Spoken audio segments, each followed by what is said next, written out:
কৈলাসহর মহকুমার ইরানি থানার তৎপরতায় ফের এক রোহিঙ্গা নাগরিককে আটক করা হয়েছে।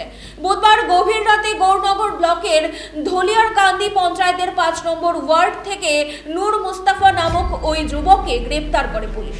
তাকে অবৈধভাবে আশ্রয় দেওয়ার অভিযোগে ধৃত হন বাড়ির মালিক আব্দুল ওয়াহিদ। মহকুমা পুলিশ আধিকারিক জয়ন্ত কর্মকার জানান, বিশ্বস্ত সূত্রে খবর পেয়ে ইরানি থানার একটি দল অভিযানে নামে। ধৃত নূর মুস্তাফা মায়ানমারের বাসিন্দা এবং সে রোহিঙ্গা। তার উদ্দেশ্য ছিল বাংলাদেশে পালানো। মহকুমা পুলিশ আধিকারিক জয়ন্ত কর্মকার জানান, 2012 সালে সে মায়ানমার থেকে বাংলাদেশে প্রবেশ করে কক্সবাজারের 9 নম্বর ক্যাম্পে পরিবার সমেত থাকত।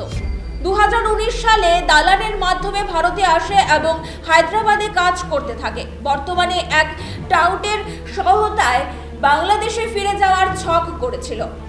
তার বিরুদ্ধে ইরানি থানার বিএনএস আইনে মামলা নেওয়া হয়েছে, যার নম্বর ইরানি 17/2025। আজ 5 মে ধৃতদের আদালতে তোলা হবে। প্রশাসন জানিয়েছে, সীমান্ত এলাকায় নজরদারি আরো জোরদার করা হয়েছে। গতকালকে রাত্রিবেলা আমাদের ইরানি থানার কাছে একটা খবর আসে যে ধলিয়ারকান্দিতে নাকি একজন মায়ানমারের একজন লোক আত্মগোপন করে আছে। সেই খবরের ভিত্তিতে গতকালকে রাত্রে আমাদের ইরানি থানার সাব ইন্সপেক্টর রোলিয়ানা, সাব ইন্সপেক্টর আবু আওয়াল এবং এএসআই গোপাল ধন সিনহার নেতৃত্বে একটি পুলিশ বাহিনী ধলিয়ারকান্দি 5 নম্বর ওয়ার্ডের আব্দুল ওয়াহিদের বাড়িতে রেড করেন। রেড করার সময় ওইখানে একটি নূর মুস্তফা, যার ডাকনাম বড় ভাই, তার বয়স অনুমান 20-22 বছর হবে, তাকে পায়। প্রাথমিক জিজ্ঞাসাবাদ করা হয় ঘটনাস্থলে। জিজ্ঞাসাবাদে সে স্বীকার করে যে সে তার বাড়ি রোহিঙ্গা এবং সে এখানে বাংলাদেশে যাওয়ার উদ্দেশ্যে সে এখানে এসেছে।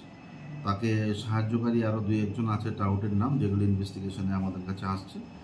এরপর ইনভেস্টিগেশনে শুরু হয়। একটা কেস রেজিস্টার হয় Irani PSA, case number 17/2025, entry to India passport সেকশনে এবং ফরেনার অ্যাক্টে এবং বিএনএসের বিভিন্ন ধারায় তার বিরুদ্ধে মামলা হয় এবং আমরা তাদেরকে অ্যারেস্ট করি। সঙ্গে যে বাড়ির মালিক তাকে সেই জায়গাতে আশ্রয় দিয়েছিল আব্দুল ওয়াহিদ, দুজনকে আমরা অ্যারেস্ট করি। তাদেরকে এখন জিজ্ঞাসাবাদ চলছে। কিছুক্ষণ পরে আমরা তাদেরকে মাননীয় আদালতে প্রেরণ করব। সে কখন ভারতে এসেছিল?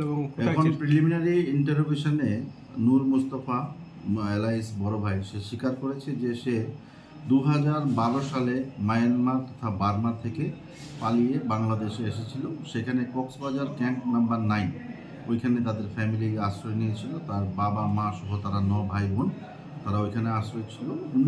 2019 সালে সে ভারতবর্ষে আসার পর সে হায়দ্রাবাদে যায়। হায়দ্রাবাদে সেখানে গিয়ে সে বিভিন্ন কাজকর্ম করতো, কিন্তু এখন সে বলল যে সে বাড়িতে ফিরে যাবে। এখানে আমাদের ইরানি থানার একটা আউটের সঙ্গে তার যোগাযোগ হয় এবং সেই উদ্দেশ্যে হায়দ্রাবাদ থেকে সে এখানে আসে এবং এখান থেকে তার পরিকল্পনা ছিল সে বাংলাদেশ ফিরে যাবে।